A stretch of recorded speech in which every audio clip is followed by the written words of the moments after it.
반듯하게 경작된 세르비아 상공을 보며 기분 좋게 베오그라드에 도착했습니다. 새 것과 낡은 트램이 한 레일을 달리듯 베오그라드는 두 모습이 존재했습니다. 관공서에서도 우아한 조각으로 한껏 멋을 부린 건물도 있지만 다른 곳엔 내전 때 파괴된 건물도 보였습니다. 복구를 아직 못했나요? 역사적 유물로 남기려고 복구를 안 한 것 같았습니다. 여기는 크네즈 미하일로 거리입니다. 서울의 명동 같은 곳인데요. 방위표가 도시의 중심임을 알려줍니다. 저는 거리를 걸으며 현지 사람들의 이모저모 보기를 좋아합니다. 은은한 음악을 들으며 거리를 산책하기 딱 좋았습니다.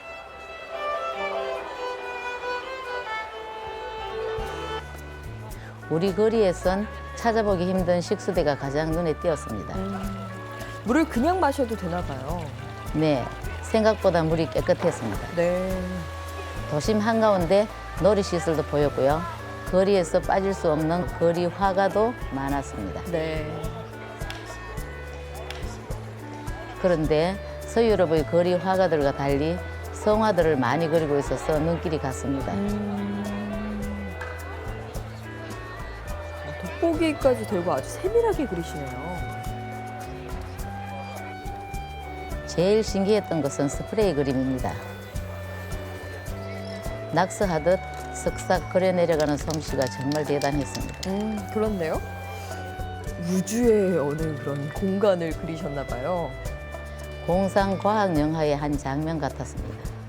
이게 스프레이로 완성된 그림이니까 신기하네요. 벽화의 도시답게 건물 벽화도 많았습니다. 화려한 첨탑의 이 건물은 사보르나 전교회입니다. 세르비아의 주요 행사를 치르는 곳인데요. 교회도 교회지만 교회 앞에 물음표가 새겨진 카페가 유명한데요. 이름을 짓다가 물음표를 상호로 했다고 합니다. 칼레 메거단 요새로 향합니다. 여기는 어떤 곳인가요? BC 3세기부터 군사적 요새였던 이곳은 오늘날 주민들의 쉼터가 되어 있었습니다. 성 밖에 물 흐르던 곳에 만들었군요. 네, 따로 시설을 만들지 않은 발상이 신선했습니다. 네, 있는 공간을 최대한 활용해서.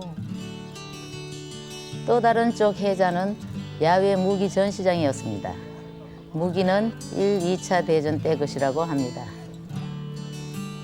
성체에서는 베오그라드가 훤히 보입니다. 특히 사바강과 도나우강의 합류 지점이 잘 보였는데요. 우리의 한강 두물머리와 비슷한 분위기를 느낄 수 있었습니다. 강이 생각보다 넓군요. 요새는 특히 연인들에게 인기 만점이라는데요. 일몰 때는 성체가 연인들로 가득 차 사랑의 동산이 된다고 합니다. 아무래도 낭만적이니까 사랑을 속삭이기 좋을 장소겠네요. 베오그라드에 밤이 찾아왔습니다. 은은한 야경이 서유럽보다 아름답게 보였습니다. 동상은 시인이자 화가인 주네 압스타입니다. 그런데 밤거리를 그냥 이렇게 다녀도 안전한가 봐요. 네, 흥겹게 밤 문화를 즐기는 모습을 쉽게 볼 수 있었습니다.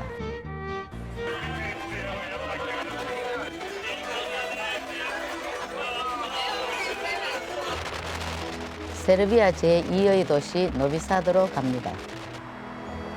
저것은 페트로바라딘 요새입니다.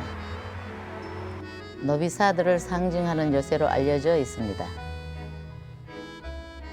페트로바라딘 요새는 복원을 해놓지 않고 옛 모습을 느낄 수 있었는데요. 세월의 흔적이 그대로 묻어난 모습이 자연과 잘 어우러져 보기 좋았습니다. 특히 벽돌로 쌓은 성체와 계단이 마음에 들었습니다. 요새가 있어서 좋은 점이요. 전망대를 만들 필요가 없네요. 요새를 활용하면 되니까요. 지금 생각하면 그렇겠죠. 하지만 예전엔 전략적 요충지여서 주민들의 고통도 그만큼 컸을 겁니다. 네. 촬영을 하는데 방송국 취재팀을 만났습니다. 강과 요새를 설명하는 것이 노비사들을 소개하는 듯 보였습니다. 페트로바라딘 요새는 다뉴브 강가에 자리하고 있습니다. 한 건물이 아니라 여러 채로 구성되어 있습니다.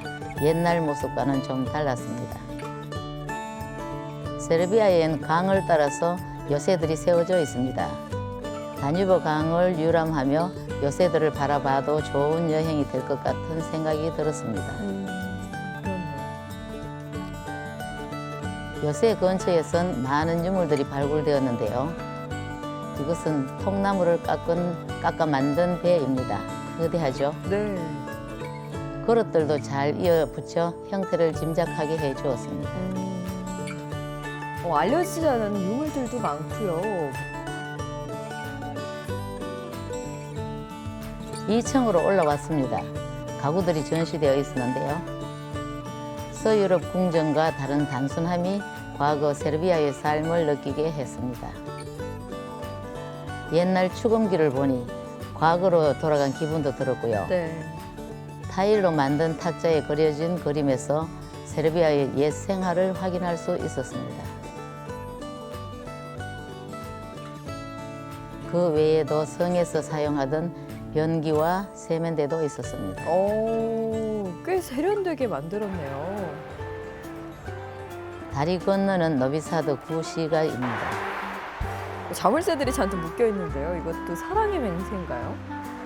남녀뿐만 아니라 가족의 사랑을 상징하는 것도 보였습니다. 아마도 내전의 영향이 아닌가 싶더군요. 간절한 마음들이죠. 구시가로 들어왔습니다. 성모 마리아 성당이 제일 먼저 눈에 들어왔습니다. 지붕엔 파스텔 톤의 타일이 덮여 아름다웠습니다.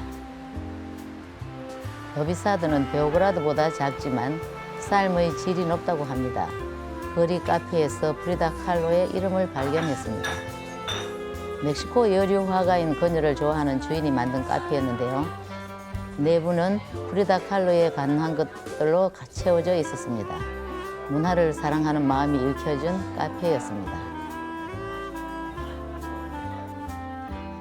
그래서 그런지요. 노비사드는 베오그라드와는 좀 달리 느긋하고 편안함이 느껴집니다.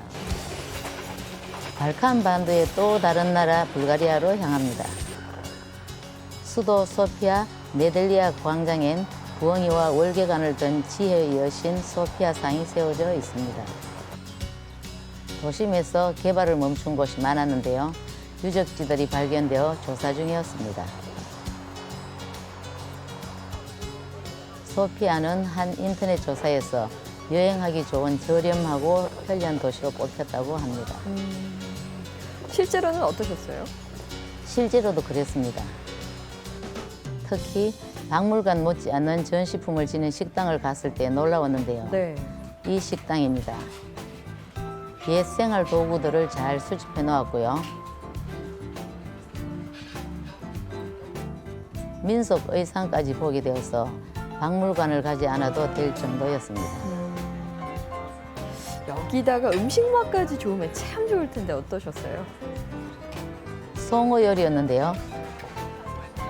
특별한 소스 없이 굽기만 했는데도 맛있었습니다. 아마 식재료가 신선한가 봐요.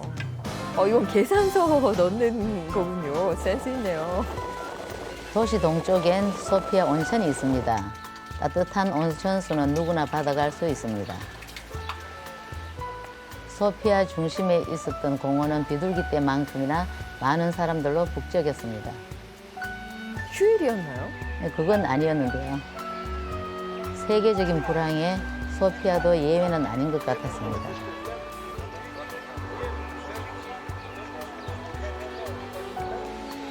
하지만 삭막한 느낌보다는 지금을 즐기는 소박한 행복이 보이는 도시였습니다.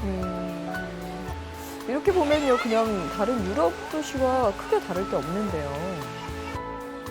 차이는 도심 조각공원에 남아 있습니다. 사회주의 시대 때 만든 조각품들이 약간 비장한 분위기를 느끼게 했습니다. 이런 조각품의 느낌이 좀 차이가 나네요. 불가리아의 특산품은 장미입니다. 장미로 만든 비누, 향수, 화장품 등 없는 것이 없었습니다. 왜 특별히 인기가 있나요? 전 세계의 장미 향의 70%가 불가리아 장미로 만들어졌다고 합니다. 아, 그만큼 장미가 유명하군요. 마치 걸어야 할 것 같은 이곳은 즉석 식당입니다. 어떤 걸 파나요? 손님이 원하는 재료를 고르면 그 자리에서 볶아줍니다. 아, 직접 볶음 요리를 하는 곳이군요. 신기한 것은 후라이팬 주변으로 물을 흘려 보내는데요. 한결 깨끗하고 열기가 시원해 보였습니다.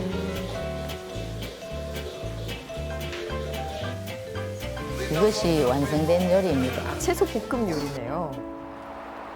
소피아엔 여러 종교의 사원들이 있습니다. 그것들은 특히 밤에 조명이 켜졌을 때 아름답습니다. 알렉산더 네프스키 대성당도 그 중 하나입니다. 소피아에서 가장 귀엽고 아름답다는 성 니콜라이 교회도 있습니다. 다양한 교회들이 있나 봐요. 밤에 공원에 나갔더니 인도 음악 공연이 한창이었습니다. 인도 음악이라. 공연 후엔 인도 문화를 알리는 행사도 벌어졌습니다. 역사적으로 여러 종교가 교차했던 지역이어서 그런지 다른 문화에 대해 간대해 보였습니다. 열린 마음을 갖고 있는 그런 곳인가 봐요. 각종 사원들의 야경이 눈부신 소피아입니다.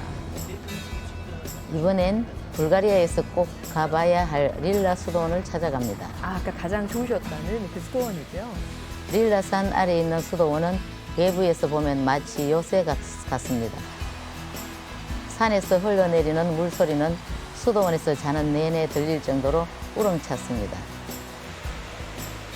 특히 이곳의 물살은 거세서 천연 세탁기로 사용될 정도인데요. 이 원리로 세탁기를 만들었다는 이야기가 전해집니다. 저렇게 해서 빨래가 되나요? 세제 없이 깨끗하게 빨린 것이 대단했습니다. 릴라 수도원의 시작은 9세기부터이지만 지금의 모습을 갖춘 것은 19세기입니다. 왜 그렇게 기억에 남으셨다고 하셨는지 알 것 같아요. 뒤에 산이 있어서 더 좋았겠네요. 수사에 독방만 300개, 예배실이 4개, 그 외 도서관, 선인방 등이 그 당시에 지어졌습니다. 수도원 중앙에 성모성당은 회랑의 벽화, 천장화로 장식되어 있습니다. 와. 프레스코화 1200여 점이 그려져 있는데요. 화려하면서도 아주 멋졌습니다. 네, 그런데요. 어느 수도사의 무덤도 보입니다. 성당 내부는 촬영할 수가 없어서 살짝 엿보기만 했는데요. 외벽 못지않게 프레스코화로 장식되어 있었습니다. 수도원 가운데에 있는 종탑입니다. 역시 벽장식 하면서 남다른 모습이네요. 매일 정시에 종을 울리도록 자동 태엽까지 갖춰져 있습니다.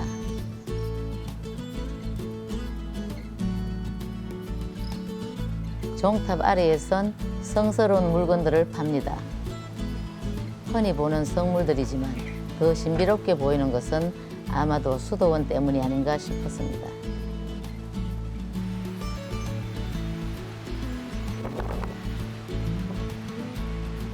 이것은 이 지역에서 만든 꿀과 잼입니다. 수도원에서 숙박할 수 있나요? 네, 1인당 하루 20유로면 가능합니다.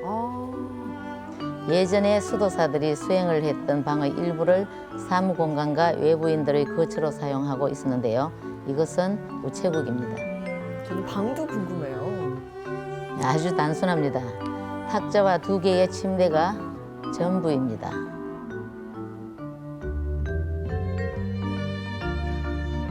머물면서 만난 영국인 관광객입니다. 네. 한국 전쟁 참전용사로 평양부터 부산까지 모두 다녔다고 하네요. 식사는 감자, 야채, 샐러드와 수프를 먹었는데요. 곰탕과 비슷했어요. 매운맛을 첨가할 수도 있었습니다. 네. 그리고 역시 송어구이가 나왔습니다. 감탄사가 끊이지 않았던 릴라수도원에서의 하루였습니다.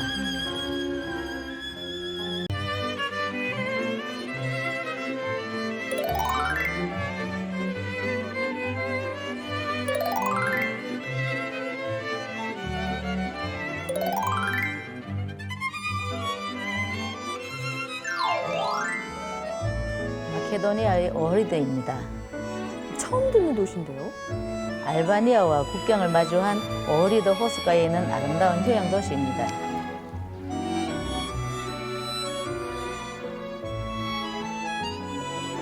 아침 이른 시간 액세서리점을 운영하는 이분은 낚시를 하러 왔습니다. 고기가 잡힐까요? 그런데 잡혔습니다. 오, 안 잡힐 것 같은데. 크기는 작지만 고양이 밥과 자신의 아침거리로 충분하다고 합니다. 네.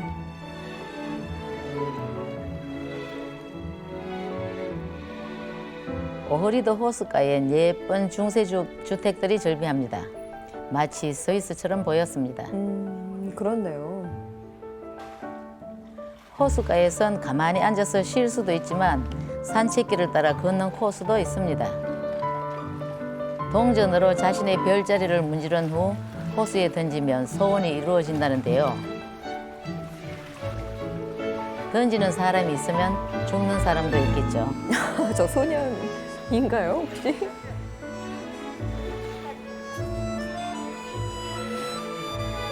오흐리드는 휴양도시지만 크고 작은 교회가 300여 개가 넘게 있습니다. 그래서 마케도니아의 예루살렘이라고 부릅니다.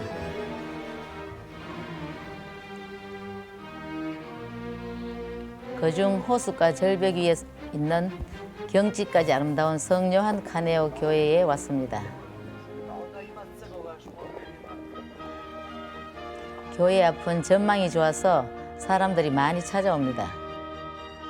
위에서 본 부감은 진짜 멋졌습니다. 교회도 호수도 정말 아름답네요. 날씨도 가는 내내 좋으셨나 봐요. 교회 위쪽으로 산책길이 있어서 걸어봤습니다.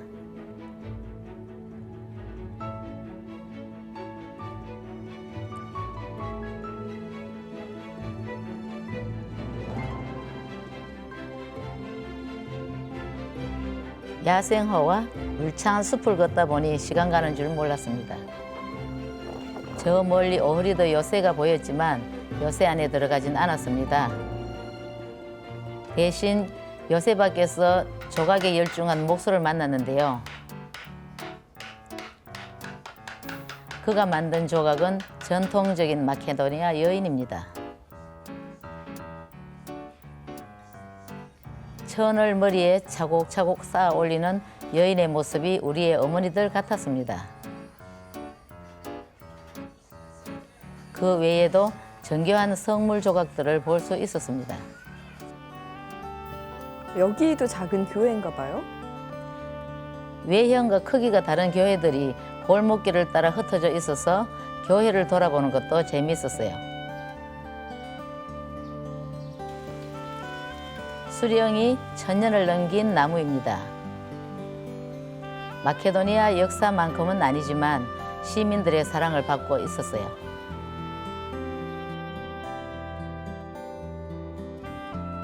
또 사랑받는 존재는 키릴 문자를 만든 키릴루스 형제입니다. 여기는 오흐리드의 번화가입니다. 바닥이 반질반질해요. 이곳에선 오흐리드의 특산품이 가장 인기인데요. 어떤 게 특산품이에요? 예, 바로 천연 진주입니다. 그래서 이렇게 진주 목걸이가 많군요. 그 외에도 조개비로 만든 목걸이나 색색까지 돌로 만든 장식품도 사람들이 좋아한다고 합니다. 그리고 어디 가나 또 있는 게 이 지역의 모습을 담은 그런 기념품들이잖아요. 이런 그림 같은요. 네, 맞습니다. 워낙 풍경이 아름다워 사진이나 그림이 많았습니다. 네. 저녁 때가 됐나 봐요. 저녁 무렵 호숫가에서 음악과 함께 식사를 했습니다. 오랜만에 밥과 이곳의 특선 요리 송어숲을 시켰는데요. 음악과 경치, 음식의 조화가 멋진 밤이었어요. 국경을 넘어 알바니아 베라트로 왔습니다. 베라트는 알바니아에서 박물관 도시로 꼽습니다. 그만큼 역사도 깊고 볼거리도 많다는 거네요. 그렇죠. 다리 너머 산 위에 네버라고 글자가 씌어 있습니다. 네버요? 전쟁을 하지 말자는 의미라고 하네요. 이쪽 사람들은 어떻게 살고 있나요? 길을 걷다가 들어가게 된 집인데요. 재봉틀도 사용하고 있는 침실 3개의 아담한 가정집이었습니다. 집에 직접 들어가 보셨군요.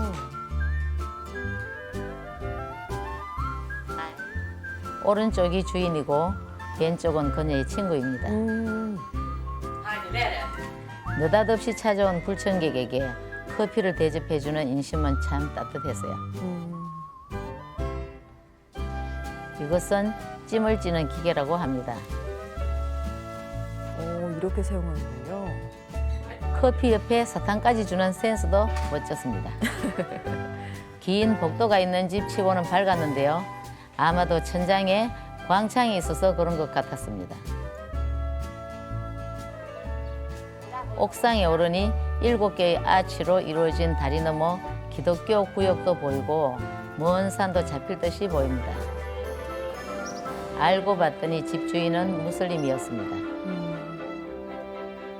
이제 어디 가시는 거예요? 숙소에서 워킹 투어 팀을 모집하길래 베라트를 돌아보기로 했어요. 거북이에요. 네, 워킹 투어를 하면서 베라트의 야생 동물들을 많이 만났어요.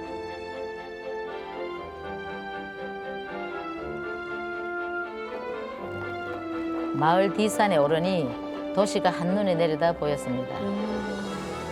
이쪽은 공업단지군요. 또 다른 분위기죠. 뒷산에는 요새 비슷한 건물도 있습니다. 사회주의 시절 방공호로 사용되었다고 하는데요. 꽤 길고 깊었습니다. 이건 뭐 도시락이에요? 워킹 투어 팀에서 마련한 점심입니다. 저 멀리 보이는 것은 공동묘지입니다. 산을 내려오니 중국이 지어주었다는 공장이 보입니다. 중국이 철수하면서 공장도 폐허가 되었습니다. 마을에선 장례식이 거행되고 있었는데 온 마을 사람들이 참여한 듯 조문객이 많았습니다. 뒤를 따르는 분들이 참 많은 걸 보니까 꽤 존경받는 그런 분이었나 봐요. 베라트는 창들이 수없이 나 있는 전경 때문에 1000개의 창을 가진 도시로 불립니다. 네.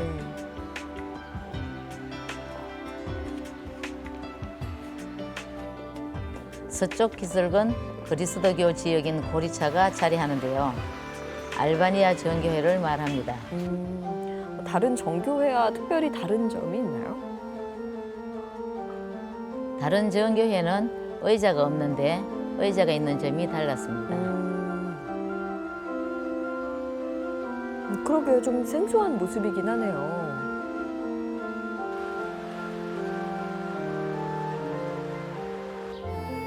베라트 산 기슭에는 14세기에 세워진 요새가 있습니다.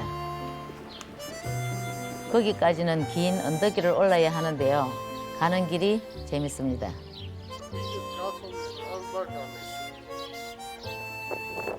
웬 빨래들이 이렇게 밖에 나와 있어요? 알고 보니 빨래가 아니라 마을 주민들의 상품들이었습니다. 상품이요? 본인들이 만든 것을 팔려고 내다 걸어놓은 곳입니다. 그러니까 그냥 마을 벽이 쇼윈도인 셈이네요. 네, 맞습니다. 손님도 어차피 걸어가는 길이니까 구경하는데 왜 이렇게 부담이 없겠어요? 마음에 들면 좀 물어보고. 그렇겠죠. 그냥 지나면서 보면 되니까요. 네. 저게 마음에 드네요, 저는. 담장 위에서 카네이션을 키우는 손길도 이뻐 보였어요. 여기가 베라트를 굽어볼 수 있는 막루입니다. 집들이 경사면을 따라 지었네요. 저것은 세인트 트리니티 교회입니다. 알바니아 정교회 건물입니다. 관광 인프라는 없었지만 왠지 돌길 위의 잡초도 아름다워 보였던 베라터였습니다.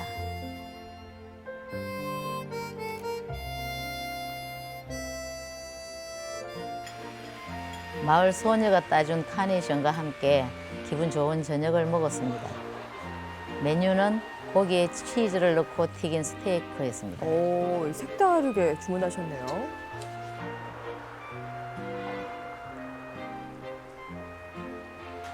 칠흑 같은 어둠 사이로 교회와 집들이 조명을 밝혔습니다.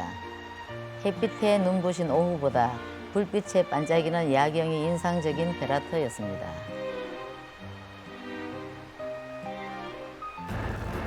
이제 알바니아의 슈코드르로 갑니다. 슈코드르는 알바니아에서 가장 유서 깊은 도시입니다. 기원전 천년 전부터 성체가 있었던 도시답게 오랫동안 교역의 중심지면서 문화운동의 중심지였습니다.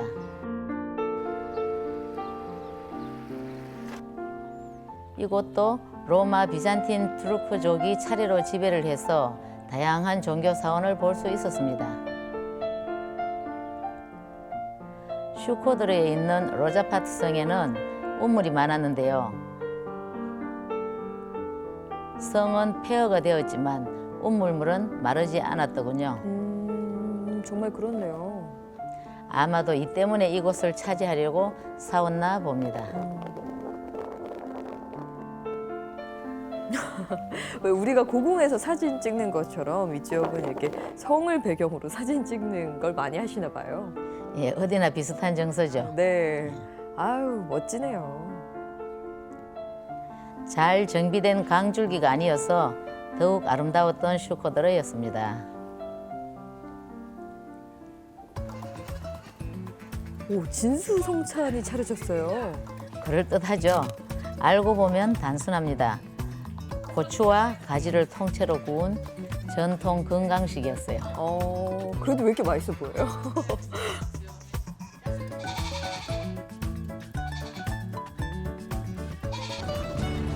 잘 닦인 도로가 나라의 살림살이를 짐작케 하는 몬테네그로입니다. 웅장한 설산을 보니까 여기가 스위스인 줄 알겠는걸요? 잘 보셨습니다.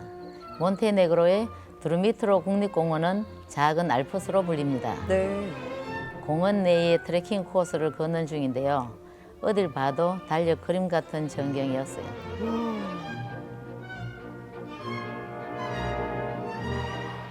이런 곳이 또 있군요. 참.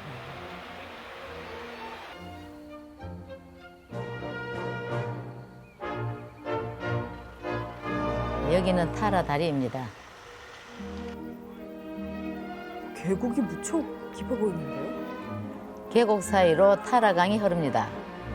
강을 따라가는 일주일짜리 래프팅 코스가 인기라고 하네요. 일주일 동안 하는 래프팅 코스요? 숙소에서 1일 투어로 국립공원을 돌아보았습니다. 몬테네그로 하면 아드리의 바다만 생각했는데 이런 비경이 있었군요. 마치 영화를 보고 있는 듯한 경치였습니다. 네.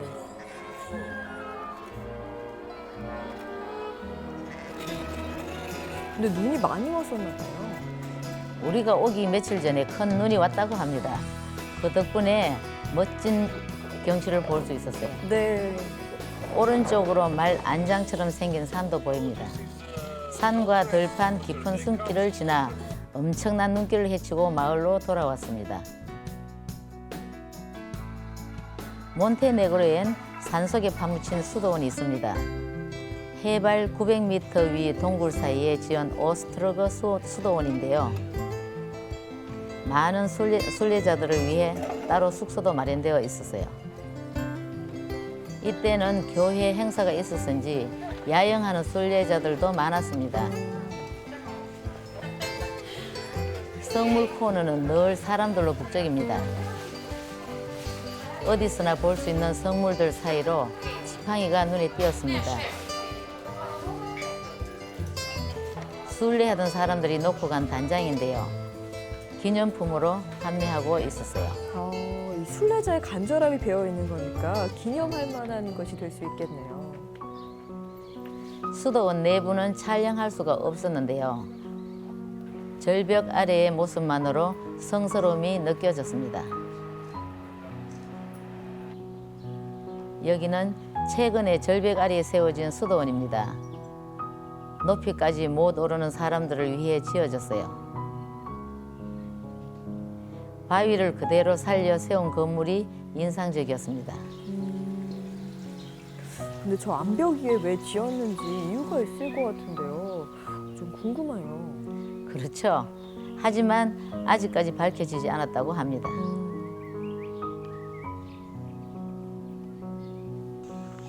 이제 저 멀리 호수로 향합니다. 여기는 스타달스코 호수 국립공원입니다. 역시 생선 요리 또 드시는군요. 튀기거나 굽는 차이만 있었는데요.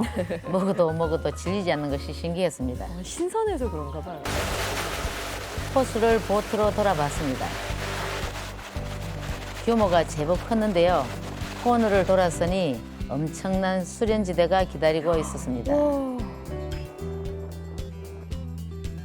몬테네그로와 맺은 인연을 기억하게 하려는 듯 보였습니다.